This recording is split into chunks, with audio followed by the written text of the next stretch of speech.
I felt lucky just because growing up, I had both of my parents, my mom and my dad, and I also had 7 siblings. When I was 10 years old, my mom signed me up for an after-school summer program, and I wasn't too excited about it just because I didn't know who these people were, what this program was. I gave it a shot. My siblings and I went, and it was called Care Fresno. The leaders were just so generous and loving, and they were just wanting to know more about us, and I felt really connected to them, which was a really good feeling. And by the end of the summer, they were giving us the opportunity to go to camp.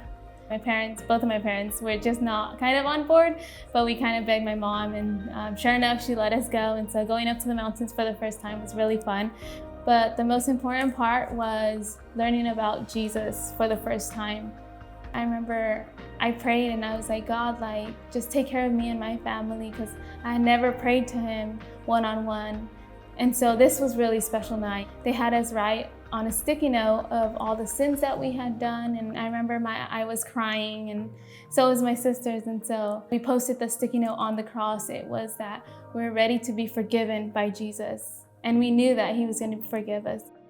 During that time of after-school program in the winter and in the spring, I constantly felt my parents arguing more and more.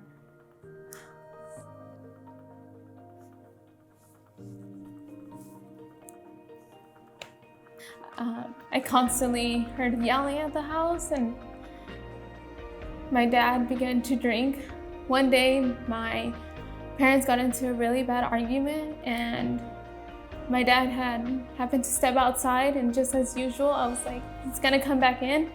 The next morning, he wasn't at home, and so we asked around all of my siblings and my mom, like, hey, where's Dad? He left with no word, nothing written out. Days turned into weeks of looking for my dad, and weeks turned into months, still waiting on my dad, and months turned into years. One year, my mom wasn't sure she was going to be able to provide Thanksgiving or Christmas for us. But within those years, we grew connected to some of the Care Fresno leaders who just really took their time to invest in my family. I remember they made Thanksgiving happen, and they made Christmas happen, and it was just such a warm feeling. And I know that God was there with us the entire time, and he sent them and Care Fresno so that I wouldn't walk alone in this journey alone. But in November of 2018, my dad was in the hospital. My dad got in contact with us. I remember crying in the car, wondering if I was going to see my dad alive or gone. But all I ever really wanted to tell him was that I would forgive him for what he did, because I learned that God forgives and would want us to forgive people. And I didn't want my dad leaving without knowing who Jesus was. And I remember talking to him about it. And so coming out of the hospital, we helped him, and we also found out he had a liver failure.